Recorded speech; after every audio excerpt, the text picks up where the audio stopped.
Somebody said they were missing me.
Nancy and Lisa, and we're airing live from the historic Homestead Inn in 29 Palms, California, right outside Joshua Tree National Park. And you can check it out.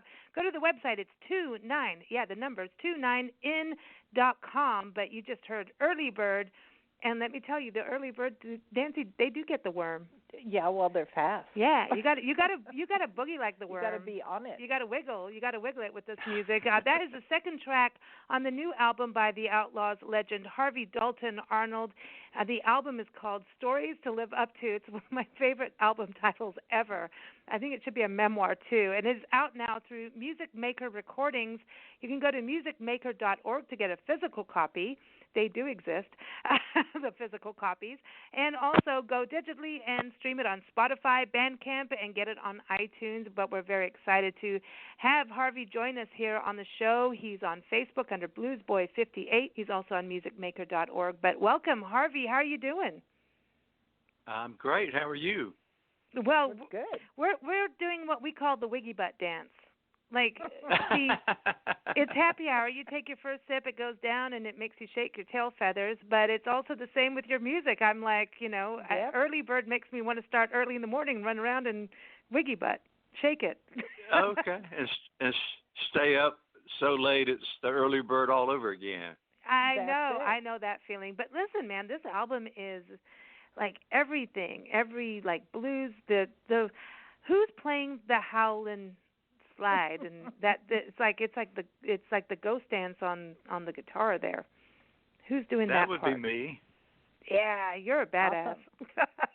Awesome. Thank you. Yeah, that would be me. Oh, that's one of my favorite things in music is that slide, and when it goes wild like that, it's like, okay, then I'm gonna run out there, and I don't know if I'll have my clothes on. But I'm just saying. But that's a test of good music. Your mother's sitting right here. Listen, you've played so many gigs, right? How many women do things like that? They either do the squat dance or something comes flying out, right? I'm always playing and look at my guitar, and then they say, Harvey, did you see that woman lift her shirt? And I'm going, no. And but actually, I've seen one or two, but it happens. It's a freeing music. Happens. Your music's very freeing. Let's put it that way. It's very freeing. Wonderful. And well, thank you. That's a great compliment. Thank you. It is. I think it's. I love the album. As soon as I heard it, I'm like, we're road tripping to this. And I know you like to road trip. This is, to me, there's music that the words are there, like, Bob Dylan stuff, and then there's like the, let's now like let it roll and rock and go. There's a little bit of everything. You wouldn't call it just blues. It's like Americana. Yeah, none of the songs are really alike. I'm primarily a blues musician, and on this album, I just wanted to come up with kind of a hodgepodge.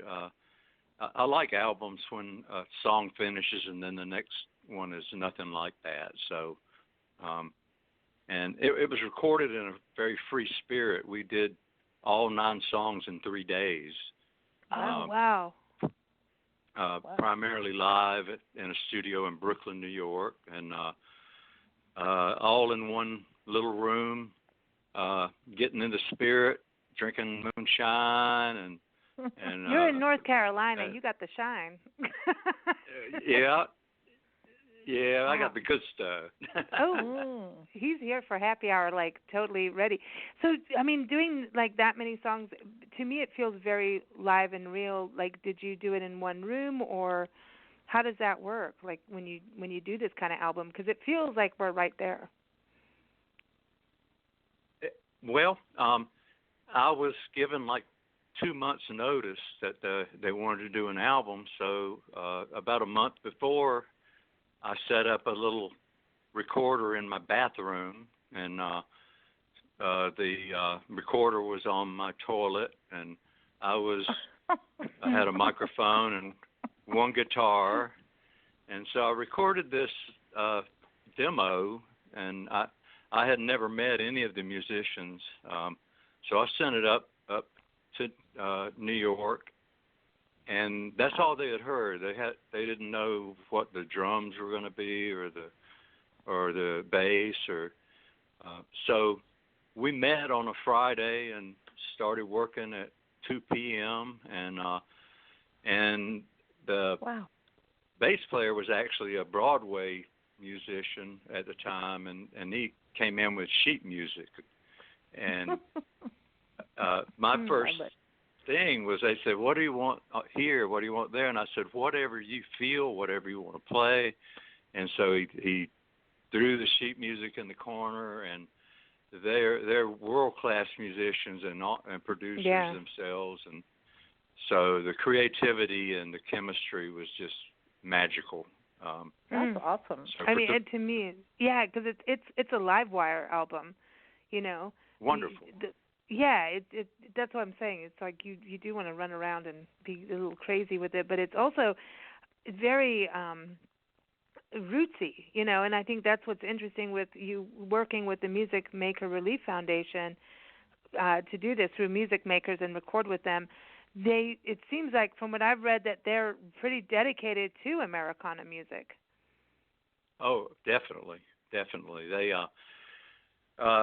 their primary mission is to help the blues live on. They started out with basically helping musicians. They would start careers at 72 years old and cut their first CD and send them to France for a little tour, and they help so many people. They're a nonprofit, but they help people with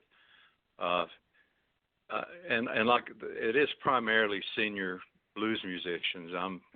I'm 66, and I hang out with them because it makes me feel young, but but they help with medicine. They help if somebody needs a bicycle, if somebody needs a guitar. Mostly what the people want are just gigs, you know. They just want to play. So they help with that, and they cut them CDs, and they do a lot of great work. That's awesome. Cool. Yeah, and they also do some gospel and a lot of all sorts of roots and Americana type music.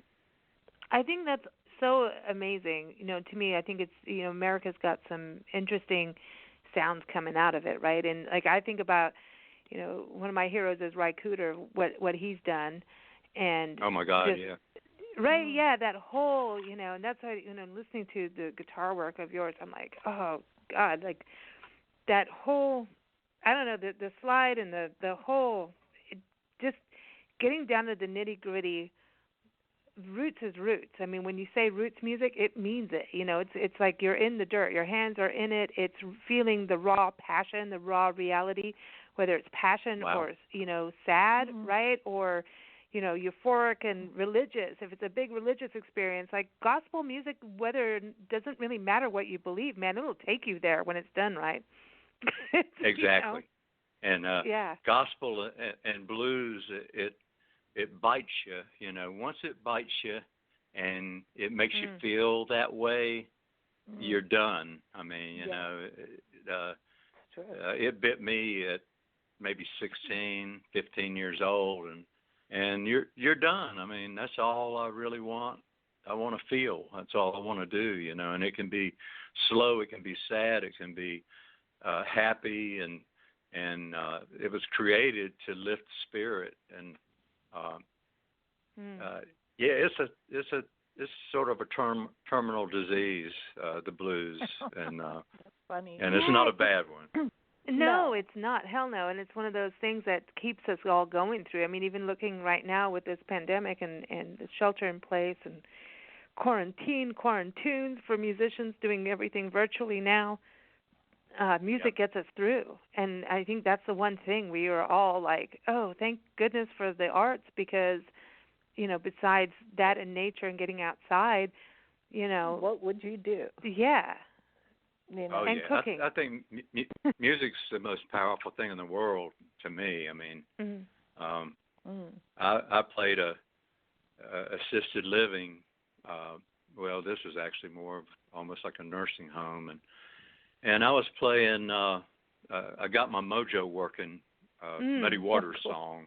Yeah. And had it juking, and there was this elderly black woman in a wheelchair, and she had Alzheimer's, and she stood up from her wheelchair, and everybody, the nurses were like gasping, and she started this little tail feather thing going on, and that's Wiggy Butt. I didn't want to.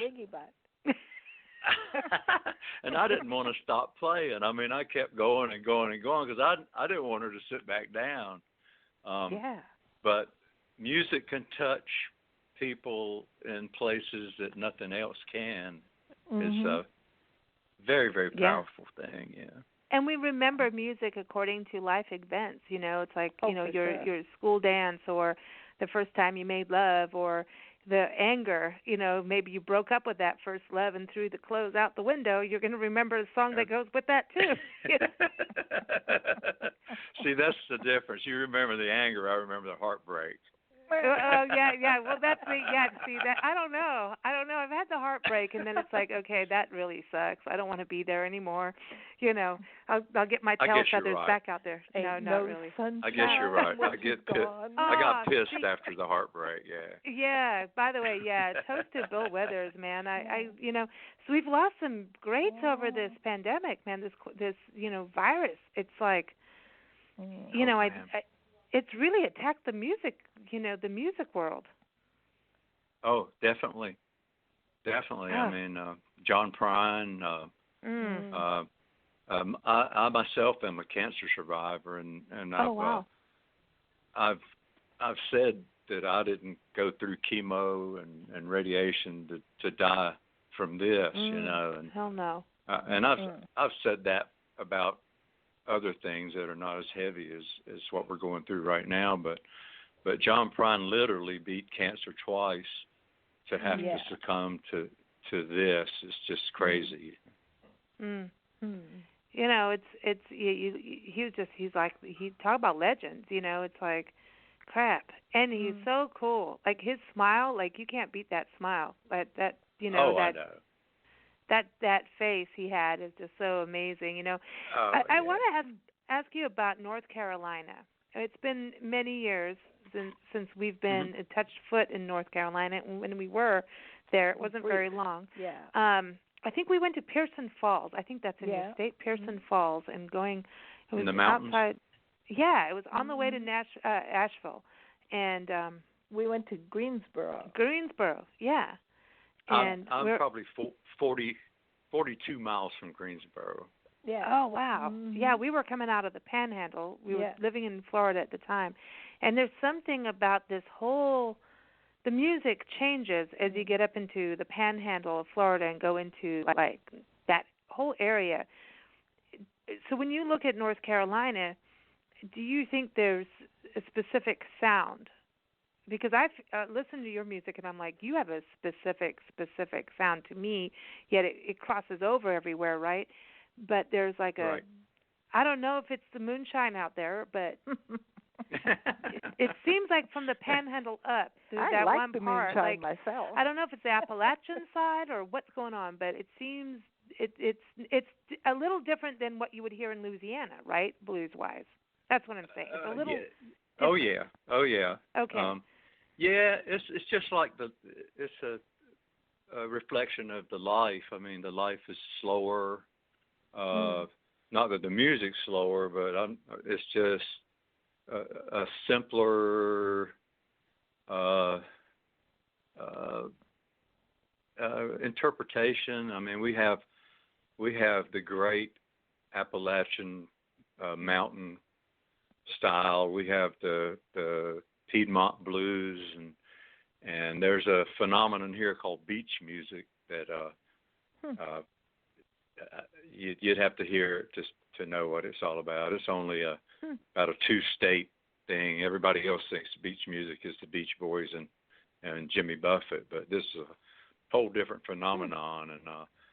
And then we got gospel, and then serious bluegrass, and it all you have the Avett brothers and just the way it all kind of rolls up into one ball, and I think in my music you can hear a little bit of everything, everything I've stepped in along the way. That's interesting you say step in, because I feel like your music has this chugga like there's a blues player, drummer, Willie Kellogg. We used to play with him back in our band days when we had our band in San Diego, and we called him the Shuffle King. And as soon as I listened to your music, I'm like, holy crap, he would love you. I mean, and I know he's probably played your music for me. You know, he played with Flying Burrito Brothers and Canned Heat, and we played with Joel Scott Hill. Remember Joel, Nancy? Yes. Absolutely. Yeah, so he took over, like he was lead guitarist there at one point, and so he did all that, and Skip Spence and all these guys, right? But he has this rhythm. Moby Grape. Yeah, Moby Grape. That's it. Moby Grape, Flying Burrito Brothers, and Canned Heat. Got it to the Moby. Yeah, and he taught me the songs, and he would like, man, no, there's this pocket, there's this groove, and we called him the Shuffle King because he had the shuffle, but it was this laid back, I'm Willie and I'll take my damn time shuffle, and listening to your music just took me right back there. So it wasn't like wonderful. You know what I mean? That's what I was trying to say. I didn't know if it was like a regional thing. But there's something, like if you go all the way, I would even say up to New York with this. Maybe it is Appalachian blues, because there's this sound where it's a shuffle, like you got Bo Diddley, like What's on Your Mind on the album has this Bo Diddley thing, but it's like this shuffle, like in there. Willie talks he drums. Yeah. Willie talks just exactly how he drums. And I'm going to have to call him after the show, make sure he's alive. He has a cane, and at the end of his cane, it's got a little knife there. Yeah, if you open the cane up in the half, he has a knife in there. Yeah, and he's like, I'll stab you, He stabbed Joel. He stabbed at a gig. Joel got high and got crazy, and Willie stabbed Joel with his cane. Yeah. But anyway. Moving on. Things happen at gigs. It's a groove and a pocket, and I grew up, success wasn't necessarily how many people were there or how much they were drinking. Success was how much were they dancing. Yeah, exactly. If they didn't dance, then they didn't want you to come back. I mean, and today's different. I think people kind of listen, and I mean, I go to some young people stuff, and they're great. I mean, they're so loyal, but they're really quiet, and they're listening almost with their heads down, and then they go wild after the song, and I'm going, wow, that's different. It's because weird. I would be frustrated that I didn't make them dance. Yeah. It's kind of it's interesting to go through all these different stages of music and eras, and to me it's like, you come off the hippie generation where everybody did whatever they wanted, and then we had to reel back in society, reel it in. It's a little bit too free, and I'm like, no, go freer. And so now the results are people are a little like pent up, and they're afraid to dance wild or paint wild or do something different, and it's going to go right back to the hippie generation again, because I sure hope so. I sure hope real soon. Yeah, because how can you create if you have all these roadblocks about, it can only be done this way and it can only be done that way? BS to that. Yeah, you got to keep it between the ditches, and maybe after this virus is gone, everybody will bust out of their houses and just start dancing like that. Yeah. Ooh. Okay. I'm in. So, we'll be dancing in the streets. I know, we need that. So I want to play the whole album. Like seriously, I cannot wait to get back on the road and really just. This is road trip music for sure. This album is road trip music. Can I ask one real quick question? It's really important. If you were to say what your guitar is, something from nature, be it a mountain, a body of water, an animal. What is your guitar? Oh, wow. Good one, Nancy. You get 10 points. Good. I'll make you a cocktail. Good. It's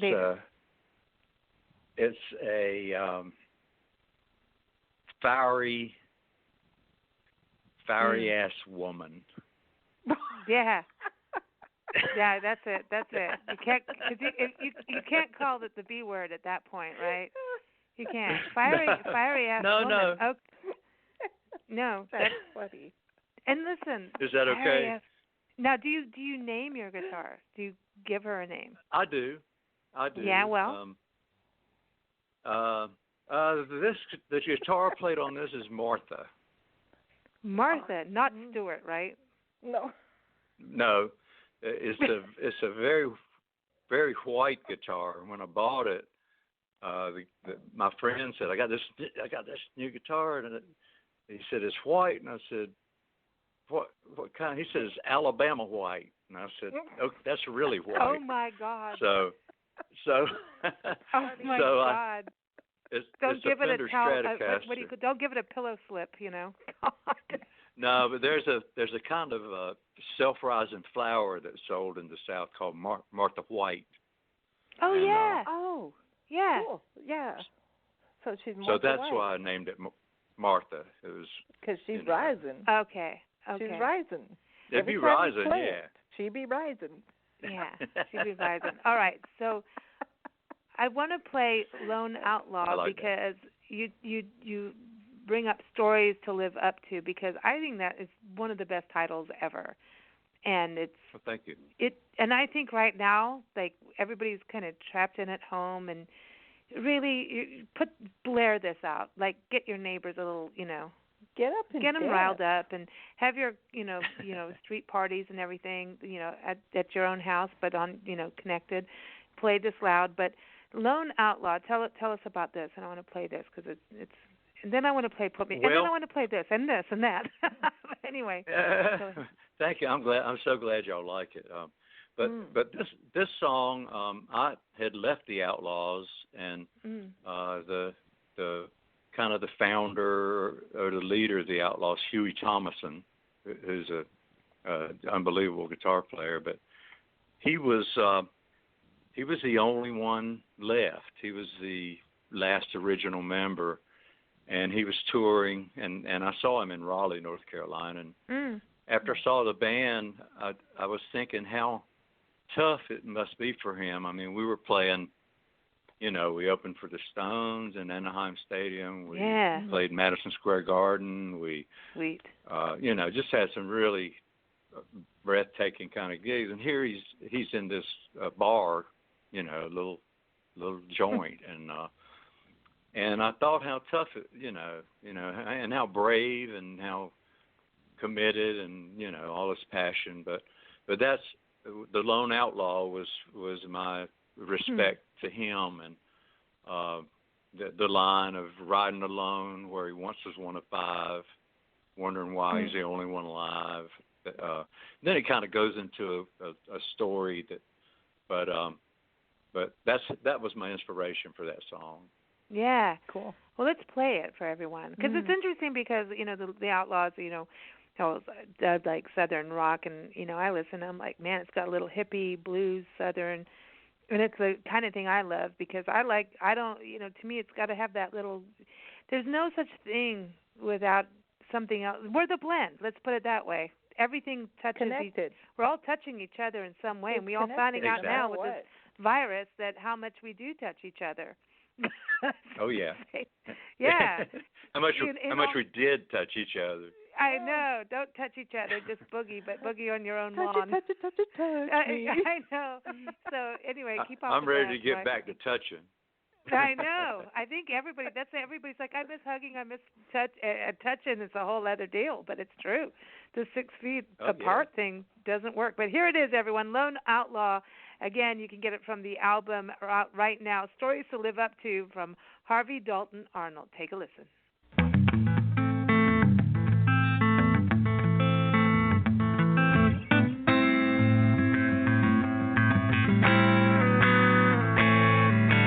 Stories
you're listening to Big Blend Radio, and you just heard Lone Outlaw, and that is from the outlaw legend Harvey-Dalton-Arnold from his brand new album, Stories to Live Up To. And, Harvey, I got to say, man, I felt like back to that shuffle in the pocket. Now that's a slow horse riding, walking through the desert kind of vibe. No, I got dirt in my mouth. No, I see a wolf. She sees a wolf. I got dirt in my mouth. I want tequila now. That lone wolf that's going out there. Yes, it is a lone wolf song. Yeah. It is like, but there's tequila and dirt. I can feel it. I can feel it. Maybe shine and copperhead snakes where you are. I don't know. I feel the urge to start painting to all these songs. I know. She's like sitting. You're sitting out here in the desert. You should see where we are. So you and your wife are like us. You like to travel to parks. We're right outside Joshua Tree. It's so beautiful out here. So you guys have the Smoky Mountains and stuff in your backyard, right? Cool. Yeah, we're sort of halfway between the ocean and the mountains, which is very, very nice. And we have a 1984 U-Haul. It's a fiberglass, kind of like a little scamp or a burro, and it's 13 feet. And I sleep so good in that damn thing. So we go to a lot of state parks. I've kind of gutted it so it's light. I've taken all the propane and batteries and just made it very light. So we go where they have showers and bathrooms Yeah, that's how we travel too. Oh, really? Great. Yeah. But I love it. It's just so therapeutic. And you meet some really nice people. It's just a nice breed of people that love to get outdoors and love nature, We don't travel as Soup does. We have our RAV4. Her name is Mulva Cleopatra Doppelganger. And so we keep it light because we travel full time, and it's like, we don't really want to, I always go like, we could do a trailer thing, but then there's a fear of me driving it, so that's the problem. And then hauling a whole bunch of stuff, because then you start into this mode of, grouping things. We don't need stuff. We just want our computers and camera gear, and off we go, And suitcase, so our clothes really, everybody's sorry, we look the same all the time. We have travel clothes and then computer clothes, and we really, our fashion sense doesn't exist. It's out the window. Oh, yeah, it takes the back seat, right? It's the best thing ever. We don't have to. It's like, no, we travel full time. We can look ugly if we want.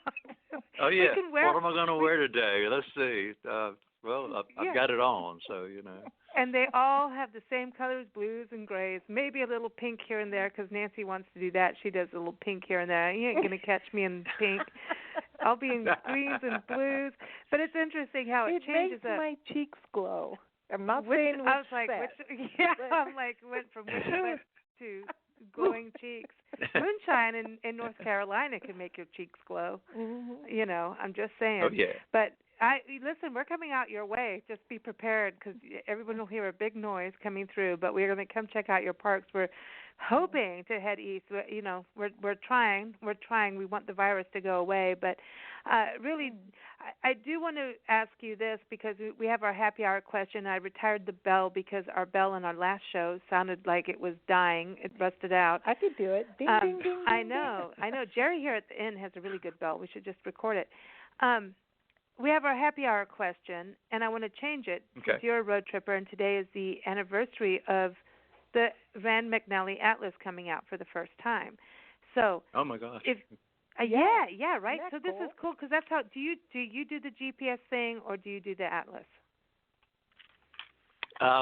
We have the Atlases. I must confess, I do the GPS thing. But, but I love. Yeah. I love maps. I love maps since I was a little kid, and I recently got one from a rest area in North Carolina, and it was 2019, which is pretty good. But I love them. Do you rely on the map still? Yeah, we do. We have old atlases, and we get into trouble all the time because, like, Nancy is the map person. I'm the driver. And then we have really loud music playing. You know, we always have music. And then there's, you know, hey, we got to go here. Then she's like, oh, I forgot. Like, let me look at the map. Or she's over-prepared like an hour ahead.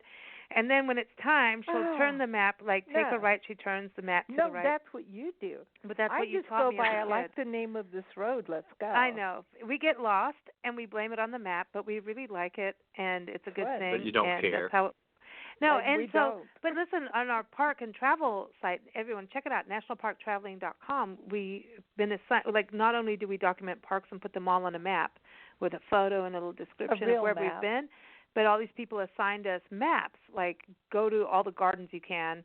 So it's like we're like on a giant treasure hunt, and one of them is mapping the music. So I was going to ask you the road trip happy hour question, but I wanted to ask you, when we get to North Carolina and we're mapping the music, so like here in Joshua Tree, you got Graham Parsons died out here, right? They apparently dragged.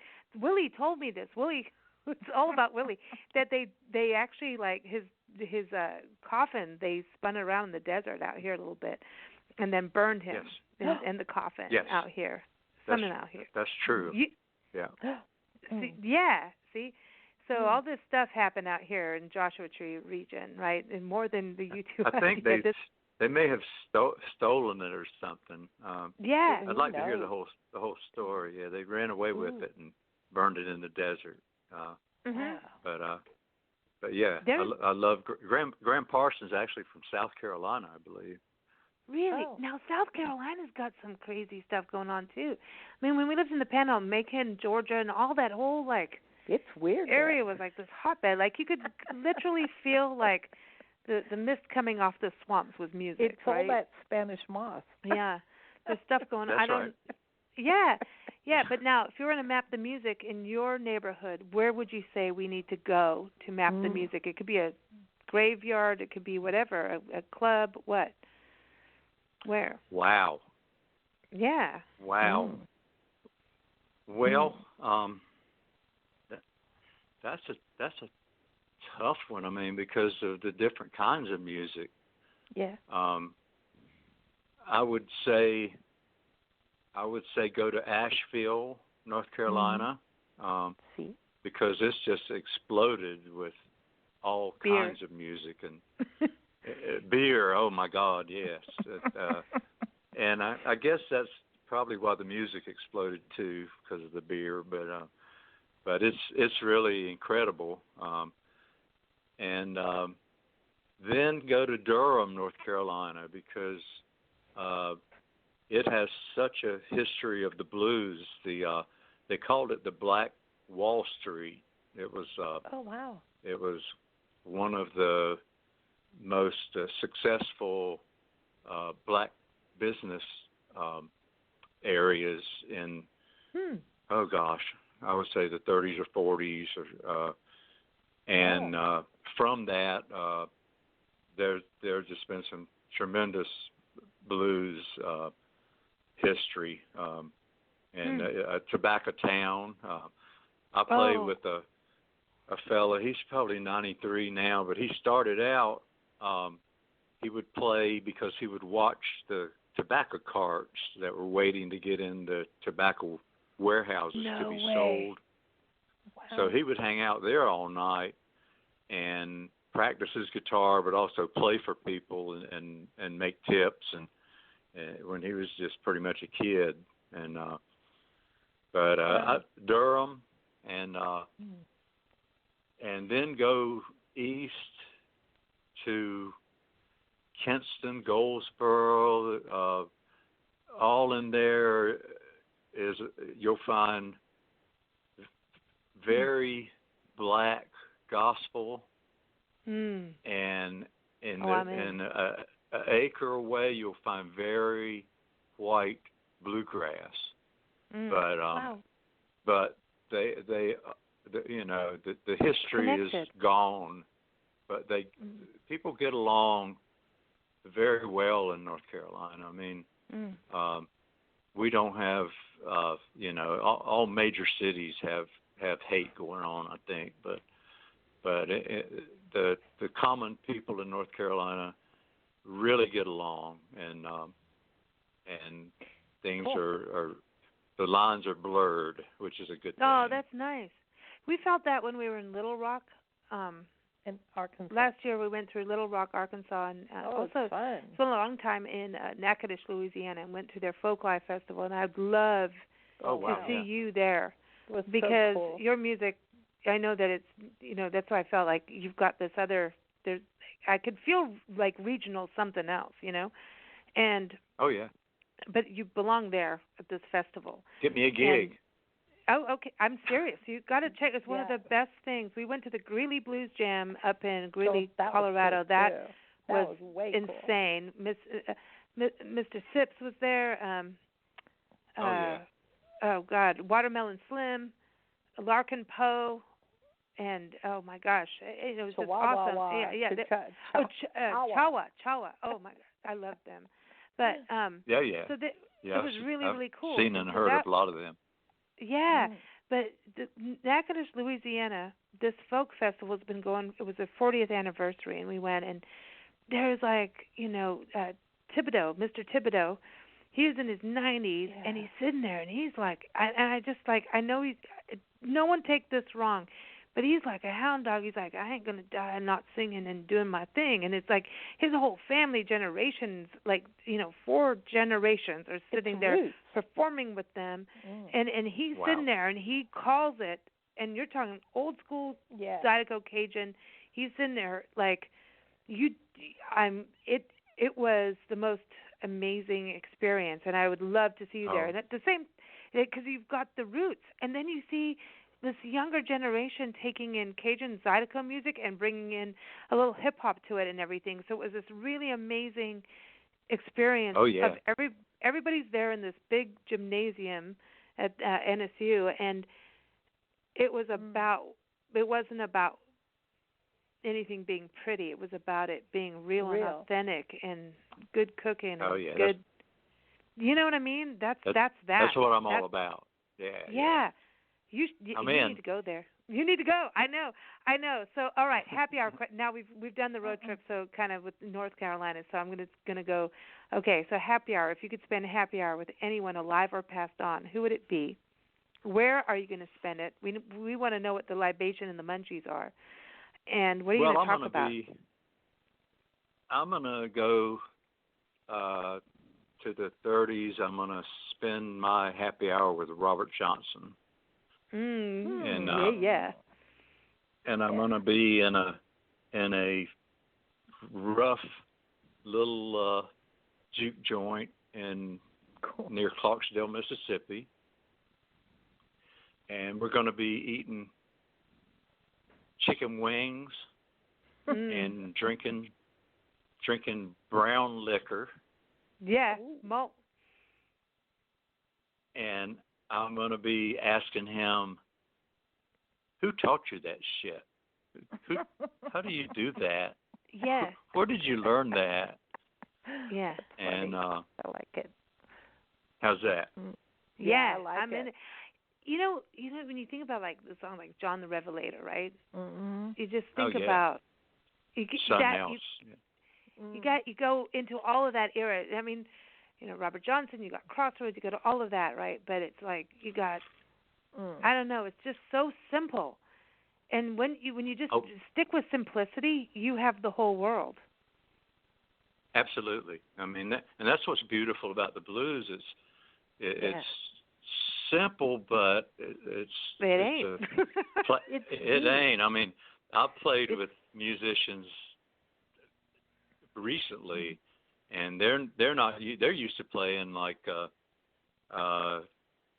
Deep Purple and and then I'll lay out a blues song and they said I didn't know the blues was complicated like that because it's just there's just too much air there. They don't really know what to do. And they don't have a blueprint and You got to have a blueprint for the blues. No, but there's a difference. No, you just got to have the blues. You just got to have the soul, you know. And it's got to come. But they end up loving within. it because they say, "This is real music. I'm really making this. You know, I'm making music now. You know." Well, it takes away the bull, and it allows you to have the emotion, and I think that's what, like when I talk about the guitar part of listening to, you know, you got the shuffle rhythm and everything, and it's like train, horse, all these different, you know, modes of transportation. Well, blues went through all of it, right? You could be walking. Oh yeah. You could have shoes, no shoes, and every part has it. And it could be 3 chords. It could be 1 chord the entire time if you want, depending on how you put it out there. How you what feel. The emotion is. Yeah, how you feel. It's the best thing ever, and I think that it transcends, and that's the beauty of it. And I love this album. I am so happy to thank Billy. I'm going to thank Billy at Glass Onion. I rarely do that, but I got to thank him because it's like when you get good music like this, you get really excited to hear about it and know it. And you know, I just think about your journey from the Outlaws through this and through your life, and you've brought it on home. And this album is one of those where I think it's like, hey, you brought it home. If you know what I mean. Thank you. I do. That's a great compliment because I haven't thought of it like that, but it does. Yeah. You see what I'm talking about, which makes me feel really good. Right. Thank you. And thanks for putting Catfish Blues on there too. Catfish. You got to have that. Now, we want to close. Is it okay if we play "Put Me Back"? I want everyone to hear that. Yeah. I love that song. Yeah. I love it. Thank you so much for joining us. It has been such a pleasure. I have one last question. Well, let me tell you one thing. If you're ever this way, please call me. And, you know we will. You know, people say that, and then we do. We will. And they're like, oh. Are you kidding? They really did. I'll find the shine. Really and I want to jam with you, man. I want to totally just go out. I want to ask you this. When you're out in parks, right, and you travel and you camp, do you bring out the guitar and start writing that way, or do you write, you know, in the cabin in the woods with Shine? I always have a guitar, and I let the song come to me. I mean, rarely do I sit down and I say I'm going to write. Yeah. I just got to have it handy for when it comes, you know. And then when it comes, it's sort of like it torments me until I finish it. I mean, it won't let go of you, you know. So, painful. yeah. Writing is like a kidney stone, passing a kidney stone or a gallstone. No, I take a view on this as nature's teasing you. Nature goes, okay, you saw this, now you know it's that. Say something, and it's just going to mess with you till you do it. Oh, yeah. And it's like Mission Impossible, you know, if you choose to do this, you know. So rarely do I walk away from a song, but the best ones flow out like a bucket of water. I mean, and the ones that you work on for months usually suck. So that's like cooking dinner. It either flip that pancake or get over it. Yeah, right. Right. Well, thanks again, Harvey. It has been an absolute pleasure. Everyone, you can keep up with Harvey on his Facebook page. You type in Harvey-Dalton-Arnold or Blues Boy 58, and you'll find him there. And also the album, again, it is out now through Music Maker. Just go to musicmaker.org, and you can get it there. And listen, Stories to Live Up To. You can't beat that title. And also you can get it on Spotify, Bandcamp, iTunes, all those great places. We're going to close with Put Me Back. We want to thank all of our guests for joining us here on Big Blend Radio's Happy Hour show today. Thank you. Keep up with us at bigblendradio.com.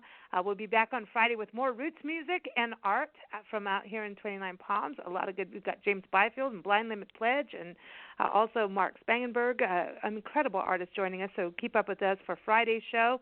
And we want to thank, again, the National Parks Arts Foundation for sponsoring today's show. Keep up with them at nationalparksartsfoundation.org. Thanks so much for joining us. You take care, Harvey. Take care, ladies. Good. I had a ball. Y'all take care. Good. I know, you too, man. It's been a blast. Here it is. Put me back. I know, put me back on the shelf. Thank you. Thanks. Thank you. Take care. Here it is. You can hear that guitar. Here it is.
used to be.